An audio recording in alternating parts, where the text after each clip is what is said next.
Well, today we're going to talk about self-worth. Answering the question, am I enough? This has come up with more and more people as I teach how to create. I teach the creative process. How do we use our mind to create? And what I realize is as I'm teaching people how to create, and I ask the question, why aren't they creating? It really comes back to the idea they don't feel they're worthy. They don't feel they're worthy of having anything more than they currently have. So for me, it was just natural. Let's go explore this idea. What is self-worth? And here's what I've come up with. Self-worth is about how you look at yourself. That's right. How do you look at yourself physically, mentally, emotionally? How do you look at yourself from a career perspective? How do you look at yourself from a partnership perspective? How do you look at yourself from the standpoint of being abundant? How do you look at yourself as being in the world? So before we go more into what self-worth is, let's really get clear on what self-worth is not. Self-worth is not how you compare to society's expectations. So much of what you see out there on social media, on television, all over the places, society has created an image of humans and how humans should be. Whether you're in this part of the world, that part of the world, whether you're in this part of society, this socioeconomic class.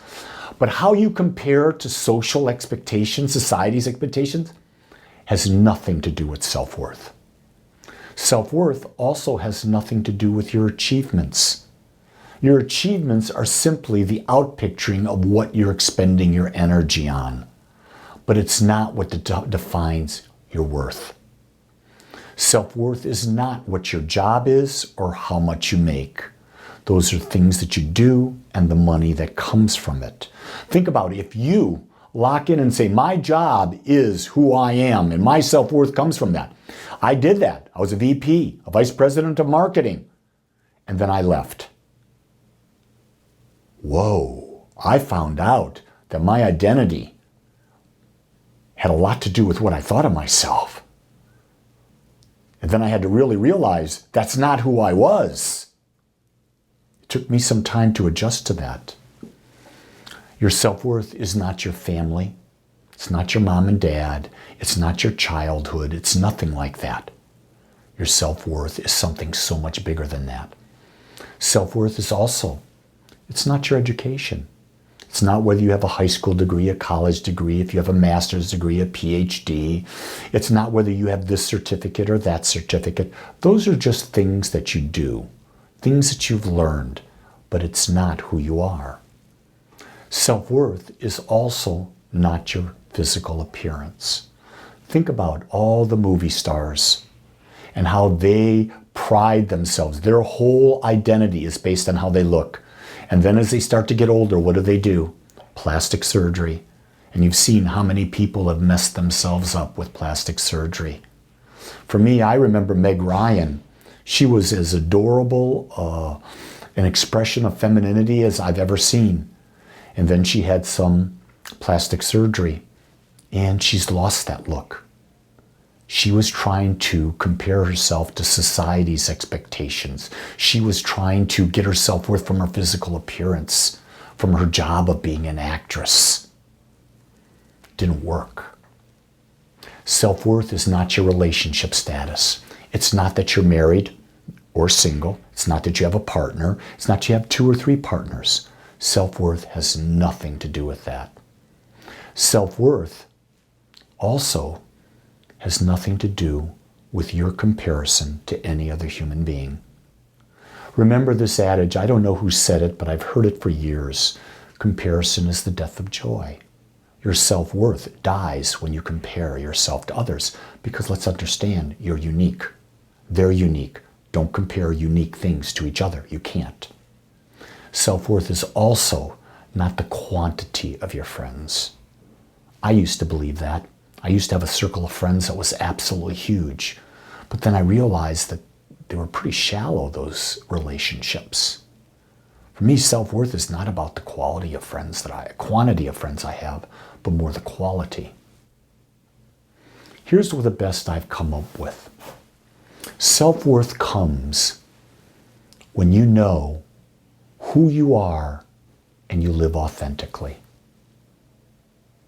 So then, who are you? First off, your mind, body, and soul. And we've been talking about that recently. You are a soul, a level of awareness that has a body and has a mind. So you're not the body and you're not the mind. You're the soul that has that. And in the body and the mind, you have desires to experience life in the unique way that you are. And when you're focused on experiencing life based on who you are, what you value most, and you live in alignment with it, you're living authentically. So when you go to sleep at night, you truly know who you are. I know that I am Lee Wallach. I know that I am an individualized expression of the infinite. I know that I have a soul that's part of the oneness of all that exists. I also know that I have a mind and a body and that I value certain things and I'm living in alignment with those values. I'm being authentically me. In order to be authentically me, it means I'm not judging me, which means what? I'm loving who I am. You see, understanding that, we get to understand that self-worth is an inside job.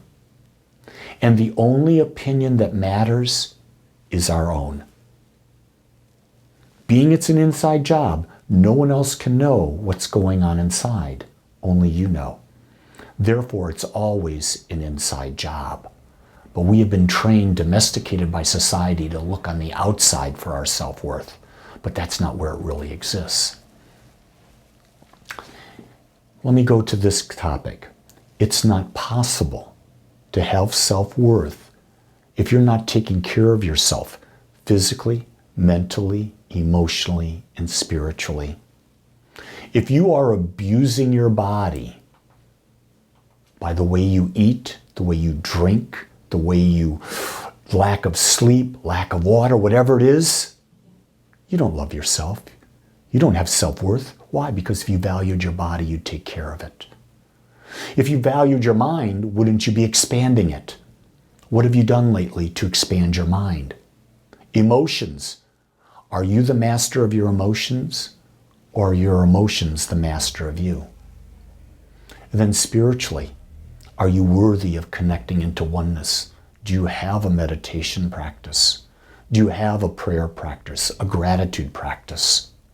Whatever that spiritual practice is. Self-worth is taking care of yourself in all aspects of your life. And why wouldn't you do that? You're the most important person in your life. Your body and your mind are the most important aspects of that person while in this human form. Here's a key thing I want you to know is you don't ever have to justify yourself when you're being authentic. Ever. Being authentic is its own reward. And to defend that against anyone is absolutely a waste of time and energy because other people are just trying to get you to conform so they feel better. Your job is not to make other people feel better. Your job is to be authentically you so that you finish this life living your life to the very fullest you can. In light of the idea that you don't have to justify anything, never, never, never criticize yourself. Ever. What I've learned in my experience is that I am the biggest critic of myself. I know that other people that I know are the biggest critics. Why would you criticize yourself unless you are doing all of those things or some of those things that are really not what self-worth is about? The fact is, you are unique, you are whole, you are perfect right now. Accept yourself and then expand from there. First and foremost, self-worth issues stem from a belief in separation. We believe we're not one. We don't believe we come from infinite source. Because if we truly believe that we are one with all that is, that we come from infinite consciousness, we come from the divine, and we're united in that, self-worth is automatic. because we're one with all that is. How much more worthy can you feel? Separation is truly the thing that damages us the most when we're looking at what our self-worth is. And that's why having a deep spiritual practice is so important, because it connects us back into oneness. When we pursue outside things or people, it's because we do not believe we are enough. We believe in separation. We believe in conformity. We don't believe in authentic living in our unique self. And that's really important to understand. Our journey is not about what we have or our status. It's about living an expansive life that is unique to our top values and desires. Everything in life is about expansion. The journey of life is about expanding our awareness, expanding our experience. And when we know our top values and we live them, we fulfill all of our inner desires, and our soul gets to continue to experience more and more and more of what life has. To build self-wealth is to focus on who you are and what you're grateful for. And what you're grateful for is everything. You see, self-worth is an inside job. It is the portrait that you are creating of you and your life experience. I was listening to an interview with Jim Carrey, and they asked if he was retiring from showbiz. And Jim Carrey said this, and it really touched me, and I wanted to share it with you. He says, "I have done enough. I have enough. I am enough." Think about that. Self-worth is always an inside job, and you are the perfect person to build it. I've been talking a lot at Agape about an affirmation from Ernest Holmes, and I thought this would be the perfect time to do it in this talk, and I want to share it with you. This is one of my go-tos when I'm feeling disconnected. And when you say this affirmation, say it with feeling. There is one life. That life is God's life. That life is perfect. That life is my life now. Do it with me. There is one life. That life is God's life. That life is perfect. That life is my life now. It is your life. You are perfect, and you are one with all that is. Live this day like you've never lived it before, and you will be happy. You will be fulfilled. You will know your truth. If this message inspired you and you would like to support Agape, I invite you to go to agapespiritualcenter.com and make a donation. Your donation helps us continue to bring this message to the world. And whatever you give is so appreciated by myself and the Agape community. And if you would love to do it, I'd invite you to become an automated giver, just like PBS. Sign up, give $10 a month, $15 a month, $20 a month, and just have it automatically taken out of your credit card or your checking account. All of that can be found at agapespiritualcenter.com. I want you to know that we at Agape are here for you, to support you as you discover your own self-worth.